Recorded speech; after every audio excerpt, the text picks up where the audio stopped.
کہ اللہ کی ذات میں شریک نہ ٹھہرانا، ماں باپ کے ساتھ آخری درجے کی خدمت کرو گے۔ ہر صحابی جنتی ہے۔ میرے نبی نے کیا فرمایا تھا کہ کفر کے پھیلنے پر قیامت آئے گی تو جس قوم میں سچائی ہو، دیانتداری ہو اور انصاف ہو، وہ قوم ڈوبتی نہیں۔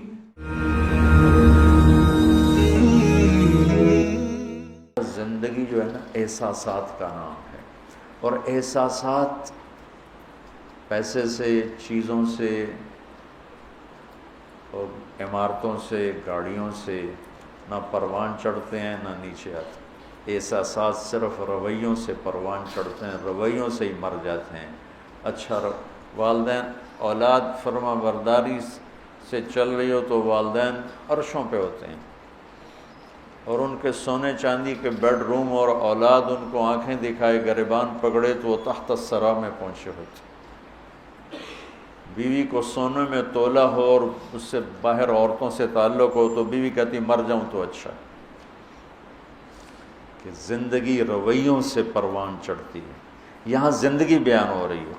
اعوذ باللہ من الشیطان الرجیم، بسم اللہ الرحمن الرحیم، قل تعالوا او اتل ما حرم ربکم علیکم، میں تمہیں بتاؤں کہ تمہارے رب نے تم پہ کیا حرام کیا ہے۔ اللہ تشرکوا بہ شیئا، کہ اللہ کی ذات میں شریک نہ ٹھہرانا، اللہ کی ذات میں شریک نہ ٹھہرانا۔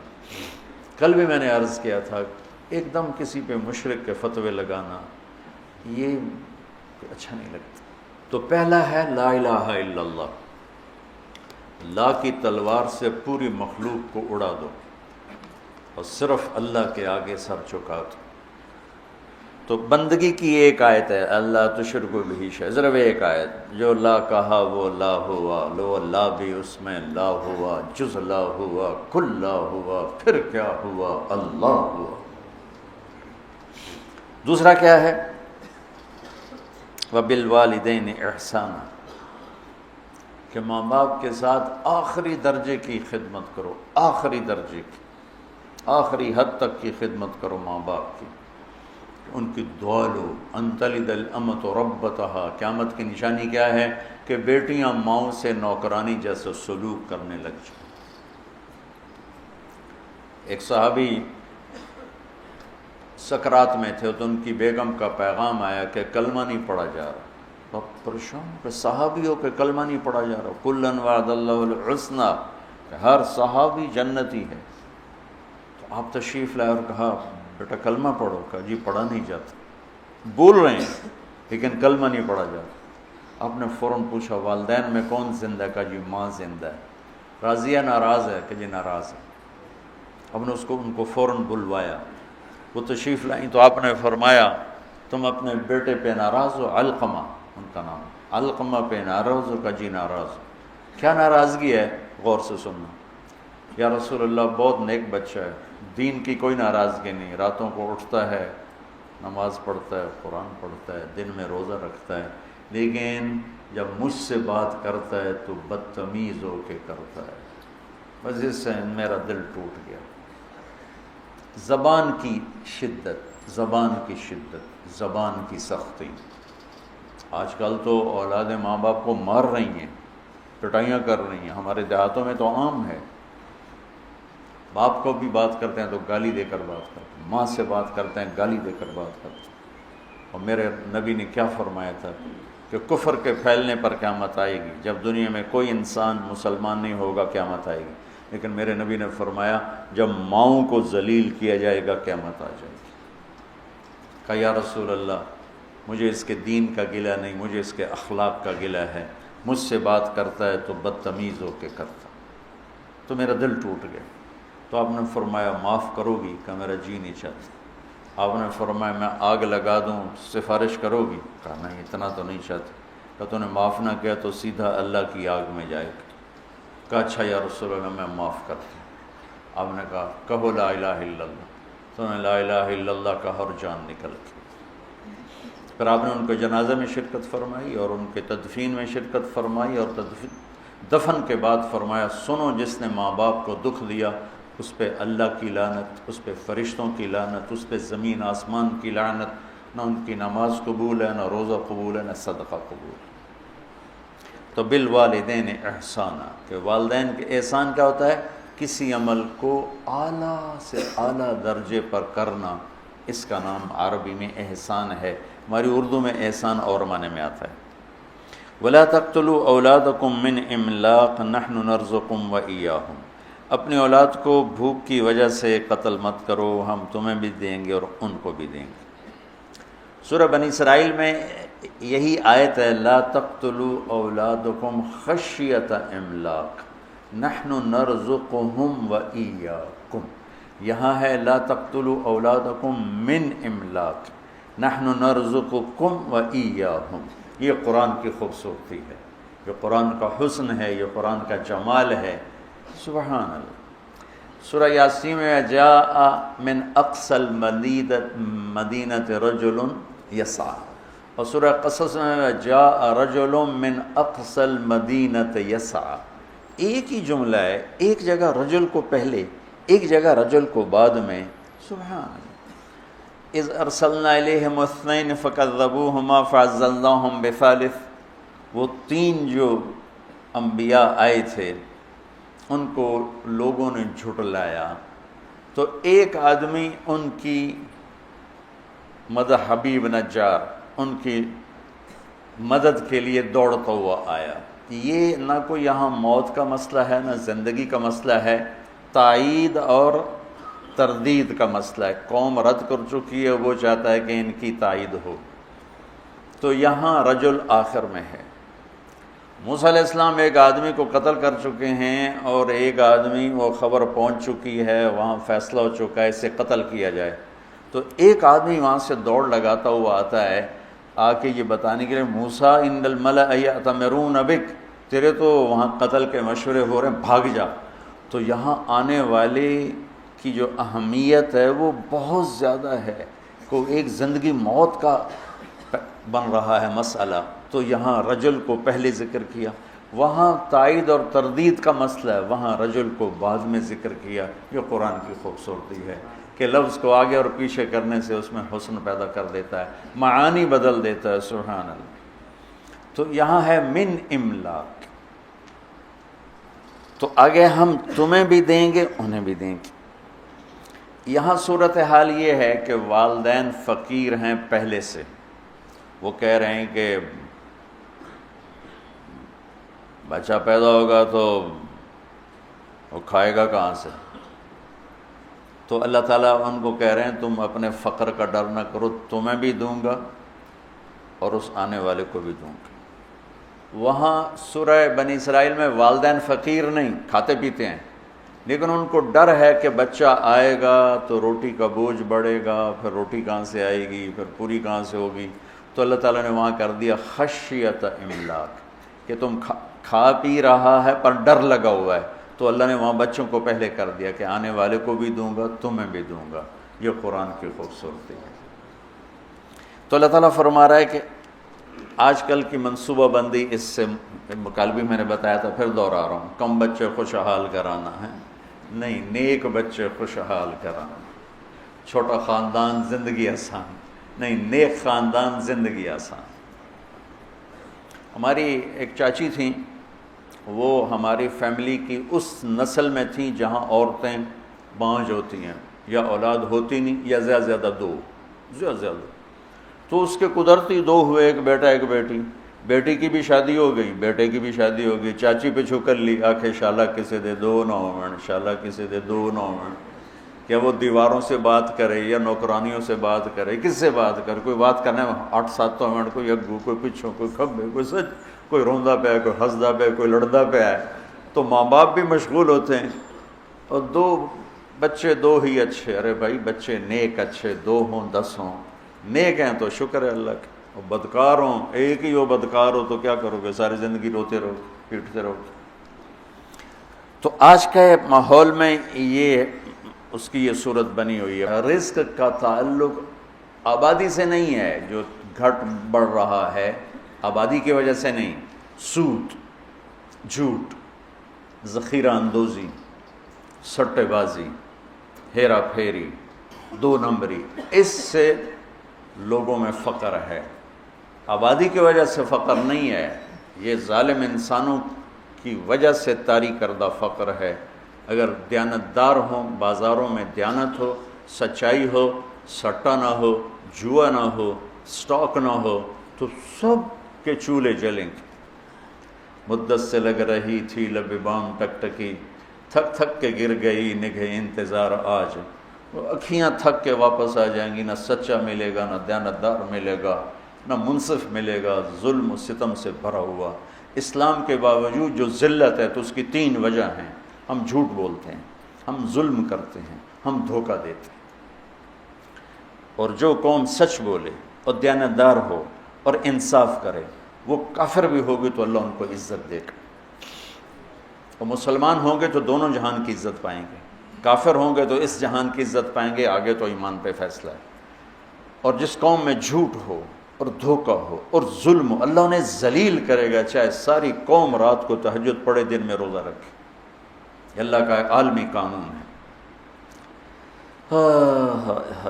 وَلَا تَقْتُلُوا النَّفْسَ الَّتِي حَرَّمَ اللَّهُ إِلَّا بِالْحَقِّ، اور کسی کو قتل مت کرو، کسی کو قتل مت کرو، کہ قتل کرنے والے پر فَجَزَاؤُهُ جَهَنَّمْ خَالِدًا فِيهَا 2، غضب اللہ علیہ 3، وَلَعَنَهُ اللَّهُ 4، وَأَعَدَّ لَهُ عَذَابًا عَظِيمًا 5 عذاب اللہ نے قاتل کے لیے سنائے ہیں، غضب اور لعنت اور جہنم اور ہمیشہ کی جہنم اور عذاب عظیم۔ اور جب انصاف کمزور ہوتا ہے تو پھر ظلم و ستم شروع ہو جاتا ہے۔ ہماری عدالتیں انصاف ہی نہیں دیتی، ہمارے جج بکے ہوئے، ہمارے وکیل بکے ہوئے، اور ان سے پہلے ہمارے عوام ظلم و ستم کی انتہا کیے ہوئے ہیں کہ بے گناہوں کے نام بھی پرچے میں لکھوا دیتے ہیں، اور وہ بھی قتل کے۔ مولوی عباد اللہ صاحب جیلوں میں جاتے ہیں، میں بھی ان کے ساتھ گیا ہوں لیکن زیادہ نہیں، کتنے بے گناہ لوگ وہاں سزائیں بھگت رہے۔ یہ تو کل ہو گئی تھی، میں نے اس کو دوبارہ دہرا دیا چونکہ یہ زندگی سے متعلق اور بہت اہم مضمون تھا، اس لیے میں نے اس کو دوبارہ دہرایا۔ پھر اللہ کہتا ہے ذالکم وصاکم بہ لعلکم تعقلون، یہ تمہارا رب تمہیں وصیت کر رہا تھا کہ تم عقل والے بنو۔ میں نے کہا تھا ارض واسعہ، سرسبز زمین، گل و گلزار سے بھری ہوئی زمین کو ارض واسعہ کہتے ہیں۔ وہ کلام جو دل کی زمین کو گل و گلزار بنا دے اسے وصیت کہتے ہیں۔ تو اللہ کہہ رہا ہے یہ میں تمہیں بار بار وصیت کروں گا۔ وصا، اوصا ایک دفعہ، وصا بار بار۔ یہ وہ مضمون ہے جو بار بار بیان ہونا چاہیے، اور میری یہ ایک فریاد ہے کہ ہمارے خطیبوں نے ان مضامین کو بیان کرنا چھوڑ کر انتہائی غیر ضروری چیزوں کو منبر پر آ کے بٹھا دیا۔ پھر اس کے بعد اللہ تعالیٰ دوسری وصیت فرماتا ہے وَلَا تَقْرَبُوا مَالَ الْيَتِيمِ إِلَّا بِالَّتِي هِيَ أَحْسَنُ حَتَّى يَبْلُغَ أَشُدَّهُ، یتیم کے مال کے قریب نہ جانا سوائے خوبصورت طریقے کے یہاں تک کہ وہ بالغ ہو جائے۔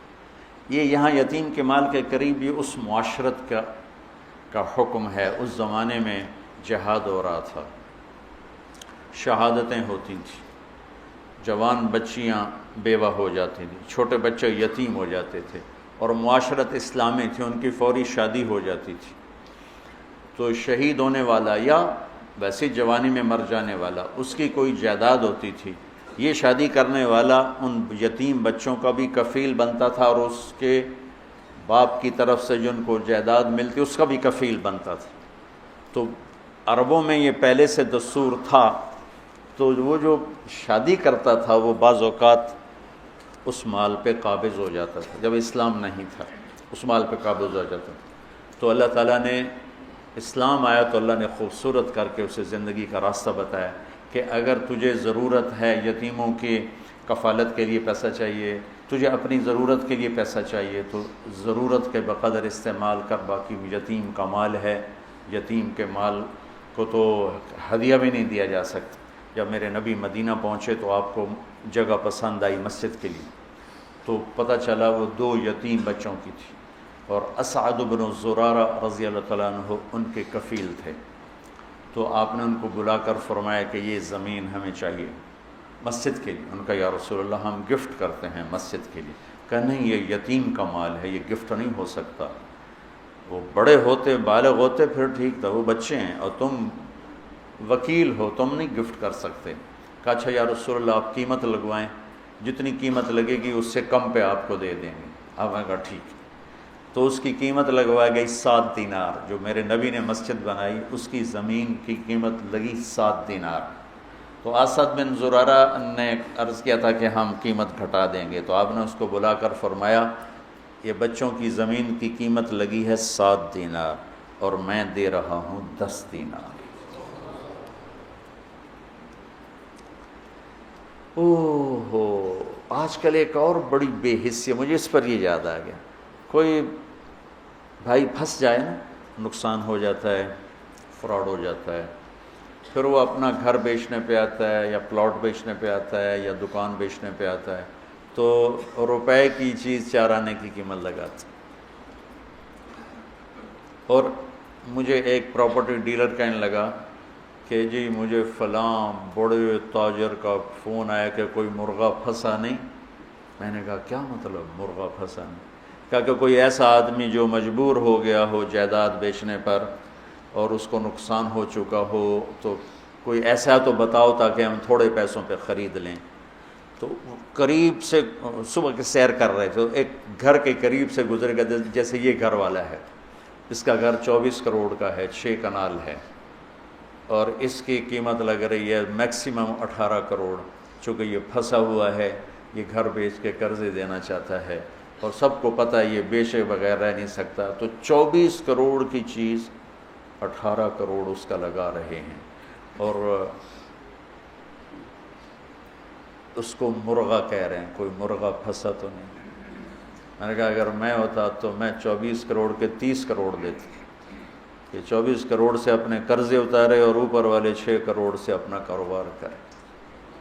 مسلمان سخی ہوتا ہے، ظلم و ستم کی انتہا ہے کہ ایسے بے رحم ہیں، پیسے کے معاملے میں ایسے بے رحم ہیں، اور اچھے اچھے داڑھیوں والے نمازی پرہیزگار محراب ماتھے پر، لیکن پیسے کا نام آتے ہی وہ ایسے سنگ دل ہو جاتے ہیں جیسے ان کے سینے میں دل نہیں، پتھر کا کوئی ٹکڑا، کوئی دھڑکنے والا دل نہیں ہے بلکہ ایک کھٹکنے والا پتھر کا ٹکڑا رکھا ہوا۔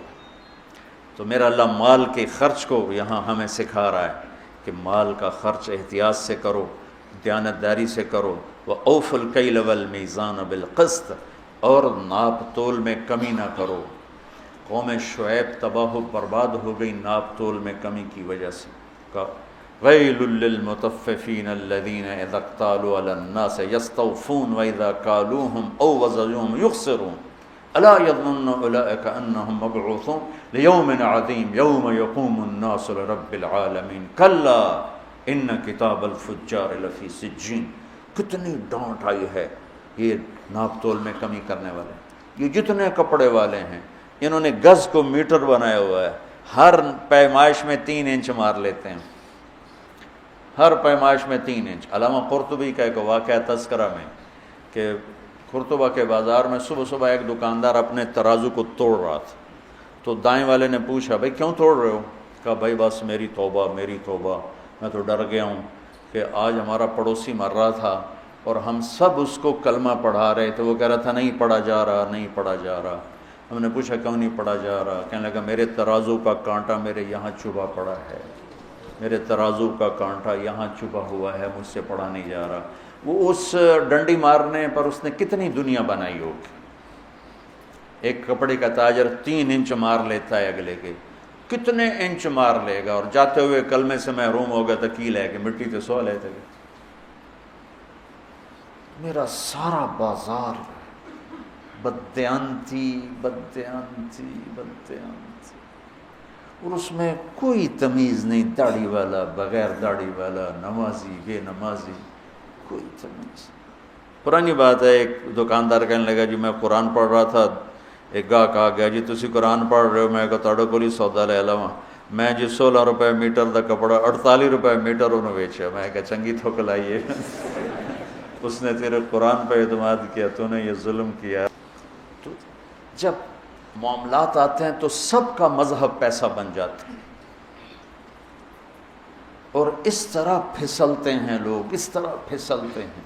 4 آنے 2 ٹکے پر ایمان بیچ دیتے.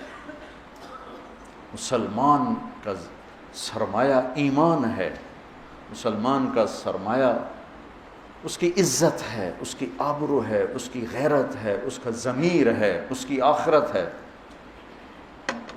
یہ چند ٹکے بچا کر اپنی ایمان، اپنی عزت، اپنی غیرت ہر شے داؤ پہ لگا دیتے. یہاں ہم ہمارے عزیزوں میں سے ایک نے اپنے بچے کو بٹھایا ایک دکان پر. وہ دکان والے داڑھی والے نماز مسجد میں جا کے پڑھتے ہیں جب اذان ہوتی ہے، اور 4 مہینے بعد اس کو بھگا دیا. میں نے اس سے پوچھا اس بچے سے کہ تمہیں کیوں بھگا دیا؟ کہا جی میں سچ بتاتا تھا تو وہ مجھ پر ناراض ہوتے تھے کہ تو تو میرا کاروبار برباد کریں گا سچ بول کے، چل چھٹی کر. تو مجھے بھگا دیا. میں بیٹھا تھا، ایک نوجوان آیا، کہا جی میں آگمنٹن میں رہتا ہوں کینیڈا، ایک یہودی کے سٹور پر کام کرتا ہوں، اس کا فرنیچر کا سٹور ہے. تو میں جب پہلے دن اس کی نوکری میں گیا تو اس نے مجھے بلا کر کہا یہ سارا بیچنے کا ہے، لیکن یہ جو صوفہ پڑا ہوا ہے اس میں فالٹ ہے. تو کوئی گاہک یہ خریدنے لگے تو اس کو بتانا ہے کہ اس میں یہ فالٹ ہے. تو جو کہ میں پاکستانی تھا، میں نے کہا جی چھپانا ہے کہ بتانا ہے؟ اس نے کہا میرے بھائی بتانا ہے، چھپانا نہیں، بتانا ہے. ہم ایٹمی طاقت ہیں لیکن ذلت اور پستی کی انتہا پر ہیں. دنیا کی 7ویں بڑی ہماری فوج ہے اور ہم پستی کے اسفل سافلین میں پہنچے ہوئے ہیں، جھوٹ کی وجہ سے، بددیانتی کی وجہ سے، کھوٹ کی وجہ سے، ملاوٹ کی وجہ سے. انسانیت اور انسانی اقدار ملیا میٹ کر کے رکھتے. تو میرا اللہ کہتا ہے اوفوا الکیل والمیزان بالقسط، کہ تولو، صحیح تولو، ناپ تول کے تولو اور کمی بیشی سے بچو. عبید رحمۃ اللہ علیہ ایک کپڑے کے تاجر تھے. تو ریشمی تھان 400 کا اور ناخالص ریشمی ناخالص 200 کا. بچے کو بٹھا کے گئے کسی کام، واپس آئے تو ایک آدمی تھان لے کے نیچے اتر رہا تھا. تھان تھا ناخالص ریشم. کہنے کہ بھائی کتنے میں لیا ہے؟ کہا جی 400. کہنے کہ 400؟ کہا جی. کہا مہنگا ہے. کہا جی نہیں ٹھیک ہے، میرے گاؤں میں 500 کا بکے گا، مجھے 100 درہم کا نفع ہے.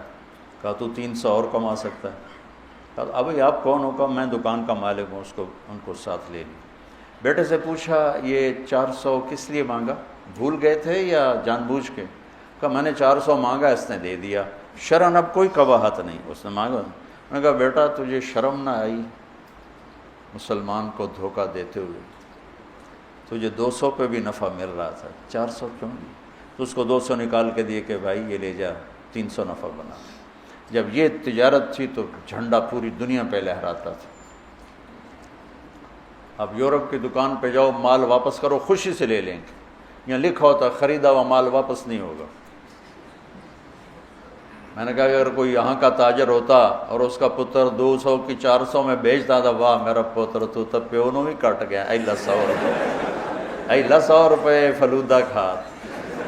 میں چھری رکھیں جی میں رکھی ہے. ہمارا تاجر تو چھری لے کے بیٹھا ہوا کہ اسے ذبح کرنا ہے. آنے والے جیسے بھیڑیوں کو کوئی رحم نہیں ہے کہ بکری کے چھوٹے چھوٹے بچے ہیں، ایسے جب دل پیسے کا غلام ہو جاتا ہے تو وہ بھیڑیا بن جاتا. پھر اللہ تسلی دیتا ہے لا نکلف نفسا الا وسعها، دیکھو میں جو کچھ تمہیں کہہ رہا ہوں تم کر سکتے ہو. کیسے کریں گے، کیسے ہوگا؟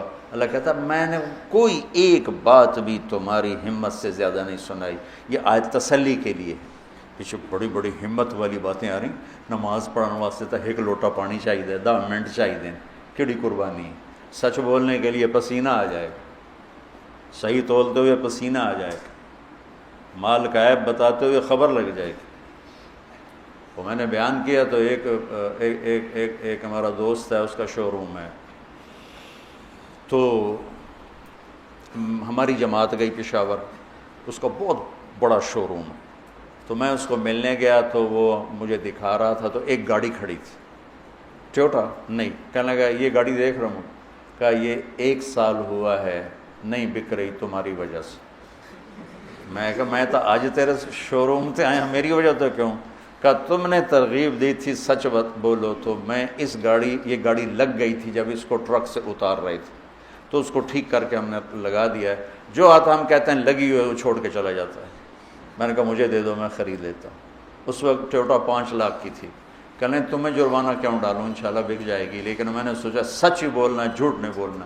1 سال وہ گاڑی کھڑی رہی۔ ابھی ہماری جماعت وہیں تھی کہ اس کا فون آیا کہ میری گاڑی بک گئی۔ میں نے فالٹ بتایا تو بھی بک گئی۔ تھوڑا سا اللہ دیکھتا ہے پھر دروازے کھول دیتا ہے۔ اس لیے کہتا ہے لا نکلف نفسا الا وسعها، جو تمہیں بتا رہا ہوں نا تم کر سکتے ہو، تمہاری ہمت سے اوپر میں نے کچھ نہیں بتایا۔ وَإِذَا قُلْتُمْ فَاعْدِلُوا وَلَوْ كَانَ ذَا قُرْبَىٰ وَبِعَهْدِ اللَّهِ أَوْفُوا ذَلِكُمْ وَصَّاكُمْ بِهِ لَعَلَّكُمْ تَذَكَّرُونَ، اور جب بولو تو انصاف کا بولو، فَاعْدِلُوا، چاہے یہ گواہی تیرے رشتہ دار کے خلاف ہی جاتی ہو، لیکن بولو تو سچ بولو۔ اس سے مراد صرف گواہی نہیں ہے، اس لیے قلتم کا لفظ آیا جس میں وسعت ہے۔ ولو کان ذا قربا میں اشارہ ہے کہ اگر تمہیں کہیں اپنے رشتہ دار کے خلاف بھی سچ نظر آئے تو بولو، گواہی کا لفظ نہیں ہے۔ قلتم کے اندر گواہی بھی ہے، اور قلتم کے اندر عموم ہے، جب بول انصاف کا بول، یعنی ایسا بول نہ بول جو کسی کی عزت کو اڑا دے، کسی کی پگڑی کو اچھال دے، کسی کی عزت نفس کو ذبح کر کے رکھ دے، کسی کی بیٹی کی عزت اچھل جائے، کسی کے بچے کی عزت اچھل جائے، ایسا بول نہ بول۔ یہ صرف عدالت کی گواہی کی حد تک نہیں ہے، عدالت کی گواہی کی حد تک نہیں، میرا مستقل مضمون ہے زبان کی حفاظت کرو، زبان کی حفاظت کرو، ماں باپ کے آگے سنبھل کے بولو، بیوی کے آگے سنبھل کے بولو، بچوں کے آگے، ہر انسان کے آگے سنبھل کے بولو۔ جہاں خون کے رشتے ہیں وہاں بہت زیادہ سہ جاؤ، تھوڑی دیر کی تکلیف ہوگی، پھر اللہ تمہیں ایسی راحت دے گا کہ اس کا مزہ لوگی۔ پی جا ایام کی تلخی کو بھی ہنس کے ناصر، اللہ اس کی بخشش کرے، میرا دوست تھا ناصر، پی جا ایام کی تلخی کو بھی ہنس کے ناصر، غم کے سہنے میں بھی قدرت نے مزہ رکھا ہے، جب سے تم نے مجھے دیوانہ بنا رکھا ہے، سنگ ہر شخص نے ہاتھوں میں اٹھا رکھا ہے۔ صبر میں بھی ایک لذت ہے، ایک مٹھاس ہے، جیسے غصہ نکالنے میں ایک تسلی ہوتی ہے، بعد میں پشیمانی کے انبار لگ جاتے ہیں، پی جانے میں ایک کڑواہٹ ہوتی ہے، اور بعد میں راحت و انبساط اور فرحت کے دروازے کھل جاتے ہیں۔ اگر زندگی کو خوبصورت بنانا ہے تو سہنا سیکھو، نظر انداز کرنا سیکھو، جواب دینا نہ سیکھو، چپ رہنا سیکھو، جواب دینا نہ سیکھو، چپ رہنا۔ اس نے یہ کہہ دیا، اس نے کیوں کہہ دیا، اس نے یہ کہا، کہنے دو، گزر جاؤ، تو اللہ تمہیں اندر کو ٹھنڈک پہنچا دے۔ کلمۃ العدل فی الغضب والرضا، یہ اس کی اصل تفسیر ہے کہ ہر حال میں زبان سے بولو، نپا ہوا، تلا ہوا، صحیح۔ ہم انسان ہیں، کبھی بریک فیل ہو جائے گی تو ہو جائے، کلمہ نہیں، لیکن یہ عادت نہ ہو جائے تو اللہ سے توبہ، یا اللہ معاف کر، جس سے زیادتی ہوئی اس سے معافی اور تلافی، اور پھر ہمت کر کے پھر سفر شروع کریں گے، پھر گر پڑیں گے، کیا ہوا؟ گرتے ہیں شاہ سوار ہی میدان جنگ میں۔ یہ تو جنگ ہے نفس کے ساتھ، جو خوفناک جنگ ہے، جو ہر آن ہر گھڑی جاری ہے، کبھی وہ جیتے گا، کبھی ہم جیتیں گے۔ جب وہ جیتے گا ہم روئیں گے، معافی مانگیں گے اللہ سے بھی، جس سے زیادتی ہو گئی اس سے بھی، تو اللہ تعالیٰ اس پر ہمارا، اللہ خوش ہوگا، اور اللہ ہمیں آہستہ آہستہ آہستہ آہستہ نفس مطمئنہ نصیب فرما دے۔ وَإِذَا قُلْتُمْ فَاعْدِلُوا، زبان کے بول کو عدل والا بنا دے۔ لقمان علیہ السلام کا فرمان ہے، بیٹا چپ رہنے پہ کبھی نہیں پچھتایا، ہمیشہ اپنے بول پہ پچھتایا۔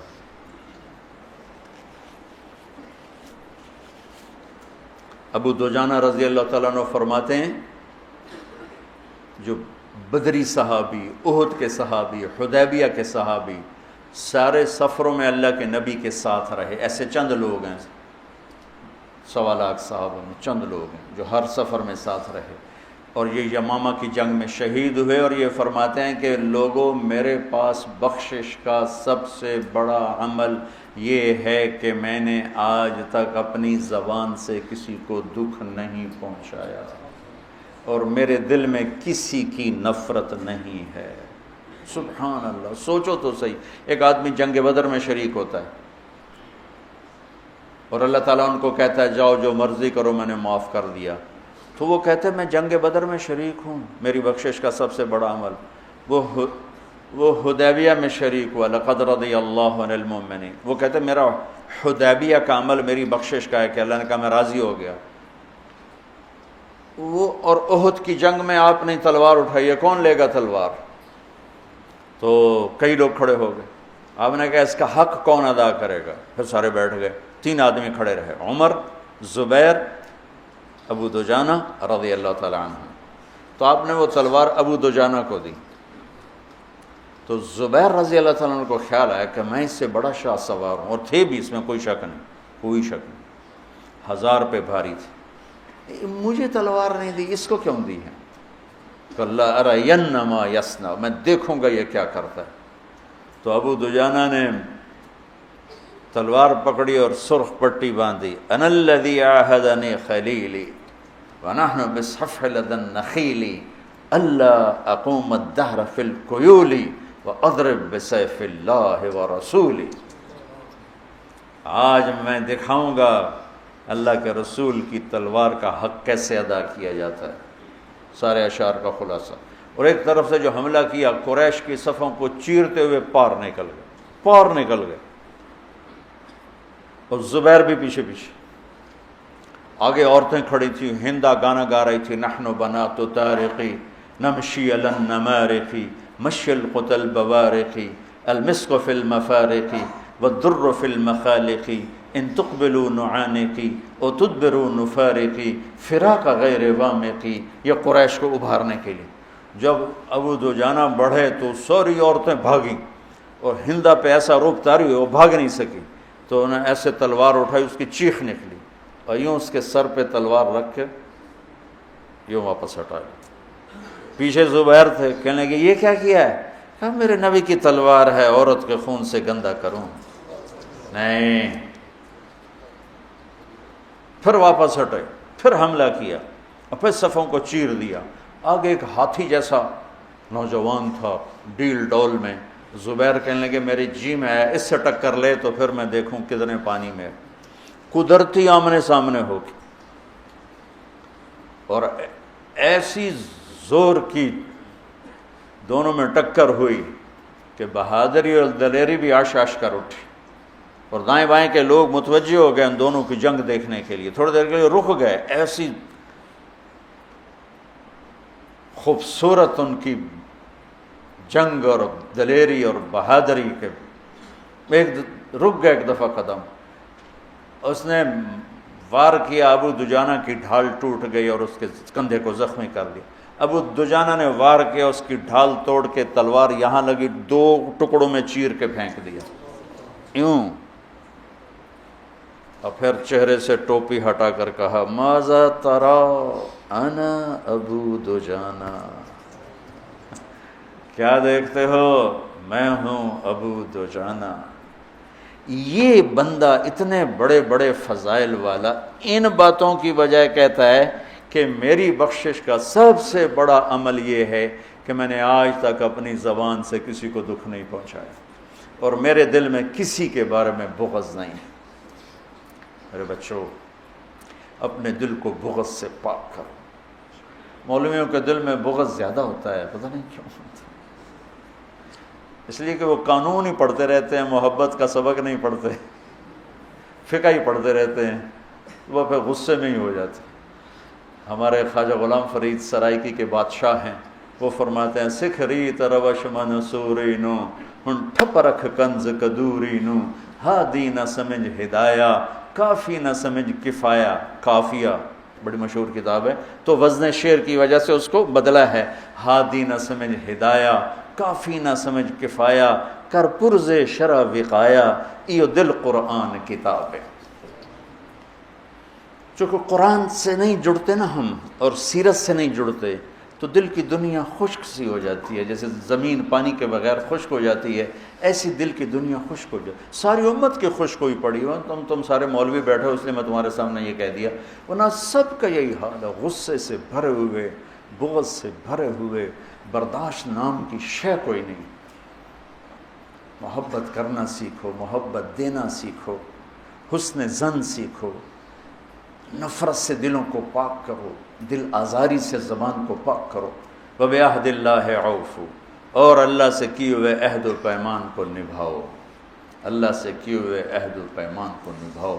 وہ لا الہ الا اللہ ہے، الست بربکم قالوا بلی، اللہ کو رب مانا ہے، نبھا کے دکھا دو۔ اللہ کہتا ذالکم وصاکم بہ لعلکم تذکرون، یہ اگلی وصیت ہے جو اللہ تمہیں کر رہا ہے کہ شاید تمہیں کچھ یاد آ جائے۔ پھر آگے اللہ خوشخبری سناتا ہوا ان ھذا صراطی مستقیما، یہی ہے میرا سیدھا راستہ، فاتبعوہ، اسی پہ چلنا، ولا تتبعوا السبل، دائیں بائیں چھوٹے رستوں پہ نہ جانا، فتفرق بکم عن سبیلہ، یہ تمہیں اصل راستے سے ہٹا دے گا۔ یہ ہے فرقہ واریت، کہ ان مسائل پہ لڑنا جن کا نہ جنت سے تعلق ہے نہ جہنم سے تعلق ہے، جس کا نہ آخرت سے تعلق ہے نہ دنیا سے تعلق ہے۔ تو میرا اللہ کہہ رہا ہے ان چکروں میں نہ پڑنا، ہاتھ یہاں باندھنے ہیں کہ یہاں باندھنے ہیں کہ چھوڑنے ہیں، رفع یدین کرنا ہے یا چھوڑنا ہے، سورۃ فاتحہ پڑھنی ہے یا نہیں پڑھنی ہے، یہ بھی کوئی لڑنے کی چیز ہے؟ سیدھا راستہ امت پنے کا۔ ہم علماء دیوبند کے شاگرد ہیں، وہ ہمارے لیے بنیان کی طرح ہے، لیکن چولا ہمارا امت پنے کا ہے، کرتا ہمارا امت پنے کا ہے۔ میں تم سب کو یہ کرتا پہنانا چاہتا ہوں کہ ہم علماء دیوبند کی تشریح دین پر راضی ہیں اور ان کے دلائل کو ہم قبول کرتے ہیں، لیکن باقیوں کو عزت دیتے ہیں، احترام کرتے ہیں۔ ہم کرتا پہنتے ہیں محمدی۔ آگے میرے نبی کے دین کی تشریح میں عقائد میں بھی اختلاف ہے، اعمال میں بھی اختلاف ہے، ترجیحات میں بھی اختلاف ہے، یہ سب انشاءاللہ جنت میں جائیں گے۔ جو لا الہ الا اللہ محمد رسول اللہ کا قائل ہے، اسی پہ مر گئے، انشاءاللہ جنت میں جائے گا۔ ہم نہ ٹھیکیدار بنے، اے بھی کافر، اے بھی کافر، اے بھی کافر، اے بھی کافر، جنت اچ کہیں جاؤنا ہے، ویلی پہ ہی رہے گی۔ تو اللہ کہتا ہے یہ ہے میرا سیدھا راستہ، اور اس میں آپ دیکھو کہ سب اخلاقیات، سب، بس ایک لا تشرکوا بہ شیئا میں اشارہ کیا عقیدے اور عبادت کی طرف، وبعہد اللہ اوفوا، دو، باقی سب اخلاق اخلاق اخلاق، اور پھر آخر میں کہ یہ ہے اصل دین، اصل دین ہیں یہ چیزیں، ان اقیموا الدین ولا تفرقوا فیہ، دین ایک ہی ہے، جو اصول ہیں، جو فرائض ہیں، جو اخلاقیات ہیں، تمام اہل مکتب، اہل فکر، اہل مسلک، اہل مذہب، کون کہے گا جھوٹ بولو، کون کہے گا بدکاری کرو، فحاشی کرو، کون کہے گا ماں باپ کی بدتمیزی کرو، کون کہے گا ناپ تول میں کمی کرو، کون کہے گا دھوکہ دو، فراڈ کرو، ملاوٹ کرو، کھوٹ کرو، کون کہے گا نفرت کی آگ جلاؤ؟ یہ ہیں وہ صراط مستقیم والی صفات جس پر چل کر ہم سیدھے آنکھیں بند کر کے چلیں، دوڑتے چلے جائیں۔ باقی سب چھوٹی چھوٹی سڑکیں ہیں، گم ہو جائیں گے، یہ موٹر وے ہے، گاڑی ڈالو اور چلو، سزوکی بھی پار۔ یہ بہت بڑی وصیت ہے، اس کو وصایا ثلاث کہتے ہیں۔ سورہ انعام کیا پورے قرآن کے خوبصورت دروس اور اسباق کا خلاصہ ہیں یہ چند صفات۔